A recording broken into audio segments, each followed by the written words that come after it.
Hello, Jen here, and this is round 3 of the Secret Not Secret Kit Club's The Telephone Game YouTube Hop. So this time I am scraplifting the lovely Dorothy. She is scrapbooking Quebec on YouTube, and you can see there she has this gorgeous layout with a black background, and it kind of has this diagonal feel to it with 2 prominent photos right in the center. I absolutely love it.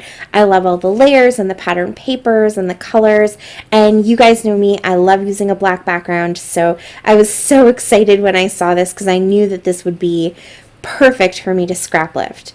So I decided I didn't want to do 2 photos. I don't usually do 2 photos, so I think this is the part of a scrap lift where you kind of have to take it and make it your own a little bit.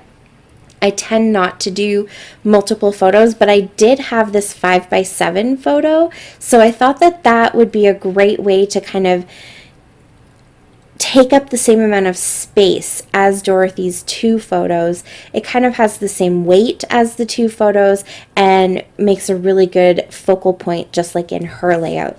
So my photo is black and white, which I also thought was kind of fun. Oh my goodness, excuse Storm. She has claimed this arrow wood veneer as her own. She loves it. She looks for it. If someone's picked it up off the floor and put it back on my desk, she will jump up and try to find it. She absolutely adores it. So you might see her popping up a few times in the video. I apologize. Yes, so I am using, did I say this already? I'm using Glitter Girl from Chamel for my pattern papers. I just think that this is such a fun collection with fun colors, perfect for a little girl's dance recital. That's what my photo is. It's my niece at her very first dance recital a couple of years ago, and so this collection has unicorns and clouds and all kinds of sayings that have to do with following your dreams and stuff like that. So I just thought this was really perfect, and I love the way that the black really makes these colors stand out and look really extra fun and vibrant. So I have a couple of the papers. I think I have 6 of the papers, and I have the sticker sheet right there that you can see, and I have the ephemera. So I'm going to go through all of that first and kind of pull out everything I think would work. I do have a couple other sticker sheets beside me that you can see. The Wild Child Collection chipboard stickers and sticker sheet, like flat sticker sheet. And I have that Laura DIY sticker, kind of puffy stickers. I don't think I end up using any of those, but I wanted to have some extras just in case, because I do love being able to mix and match, and I love having all the different textures and stuff like that. So I matted my photo first, and I'm going to stick to just pink and blue. So I feel like those 2 colors work really well with black kind of being that grounding contrast color. So I'm going to take, I kind of pulled out all of the embellishments and different elements that were only pink and blue. I left anything that was purple.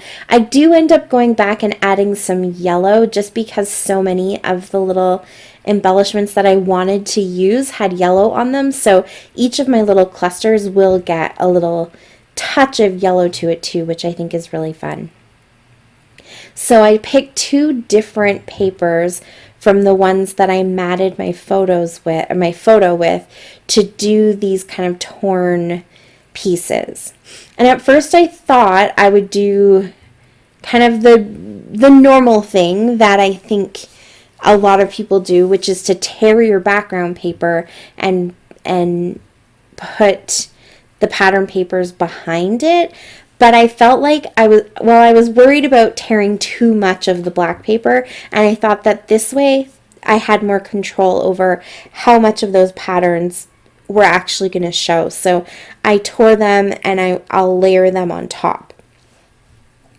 And that way, as I'm building my clusters, you can see here, I haven't really put anything down, and I will go back and kind of tear and manipulate those pieces so that they fit properly.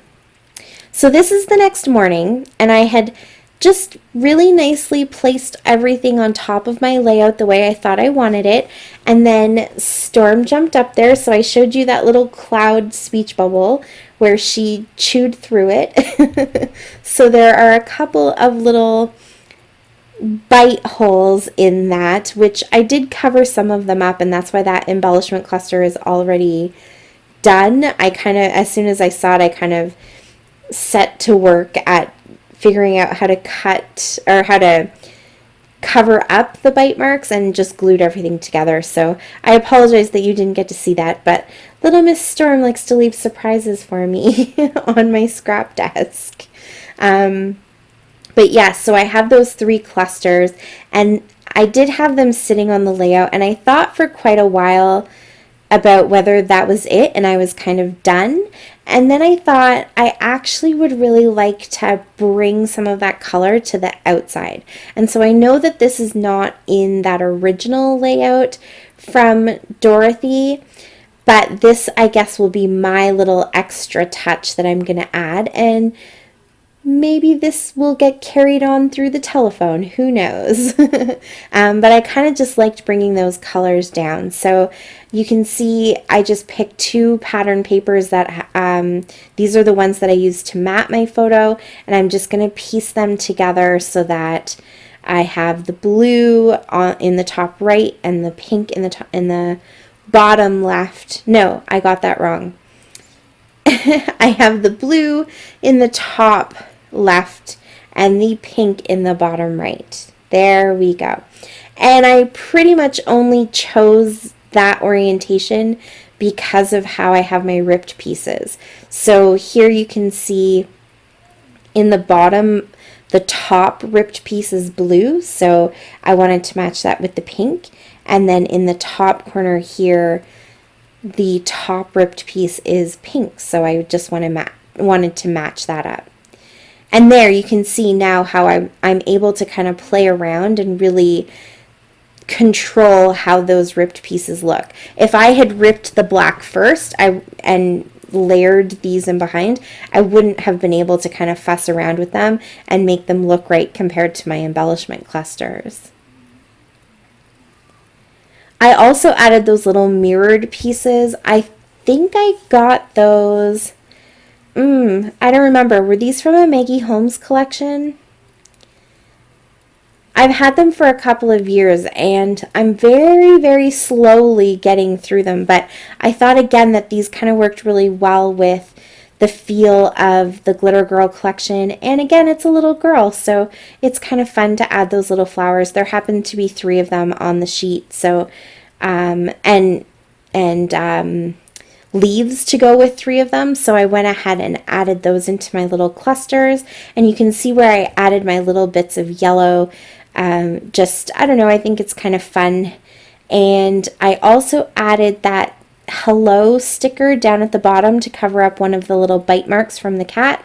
So because of that, I wanted to add that same kind of blue holographic or foil sticker to the top, and so I've added that dance party sticker. Those both came from the Wild Child collection, and I thought obviously the dance party works really well with this, but I just wanted to have that blue foil in at least the 2 clusters.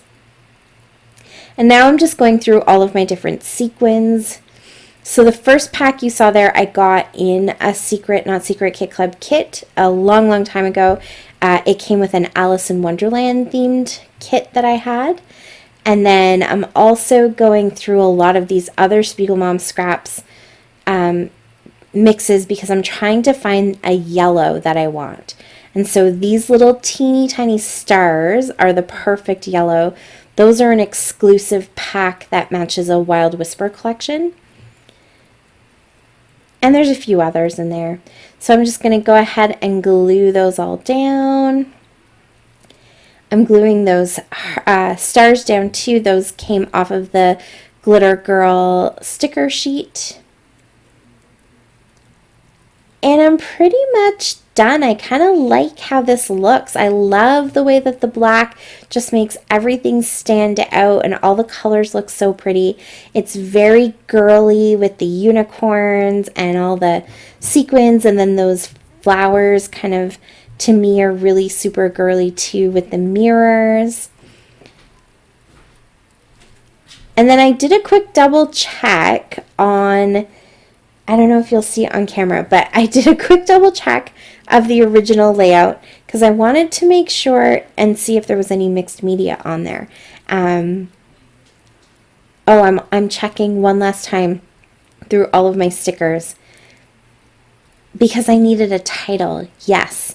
So I was trying to decide what I should make for my title, and I knew that I had that blue foil in 2 places, so I thought it would be good to bring that into a 3rd place. And there's quite a few words on that chipboard sticker sheet from Wild Child that has that blue foil, so I'm trying to figure out if I can make them work in some sort of combination of words. So I was thinking like, hey dancing girls, hey, I don't know, hey little dancer. Even if I could have like cut letters apart to create the words, but eventually I come up with happy girls rule. So I'm going to go ahead and put that at the top. I was playing with putting it at the bottom because that's where my cluster is, but then I remembered that Dorothy actually has her title up at the top. So I'm going to go ahead and put mine up at the top too. My clusters are in different places than hers because I think you really have to go with where the open space in your photo is, and that's the best place to put your clusters. But I still thought it would be fun to kind of go back and copy the title and leave it up at the top. Because it's not something I normally would have done. I was really inclined to want to leave, make it fit down at the bottom. That's where I thought it needed to go. But B, also because I think that that's kind of fun too when you're scrap lifting, is to take some of the elements of the layout that you're scrap lifting that are things you normally wouldn't do, that kind of bring you out of your comfort zone. And so putting my title up at the top definitely was out of my comfort zone for sure. So the last thing I'll do here is a few splatters. Actually, I end up doing a ton of splatters because I was just having fun. So I started off with that Vicky Bouton rose gold glaze and did a few splatters of that. And then here I'm adding a little bit of shimmers in like a, can't remember what it's called, my little label for it has peeled off, but it's this like really beautiful kind of crystal white, iridescent or shimmery color. So then I mixed those together. It kind of toned down the rose gold and made a little bit lighter pink. And then I added some of that pink mist to it, and now I have a more bold pink that works really well. And then the last thing that I'm going to do is some teal Heidi Swap Color Shine. There it is. And that kind of just pulls in the blue that I was also using. And that's it. That is my layout for round 3. So next, tomorrow, you are moving on to Shannon's layout. So she will be scrap lifting me. All of the links are down below, so you can start from the beginning and work your way through up to today. And then tomorrow you'll be able to move on with Shannon and then keep going through the entire hop. Thank you so much for watching. I really appreciate it. If you have any questions, you can leave them for me down below. And until next time, happy scrapping. Bye.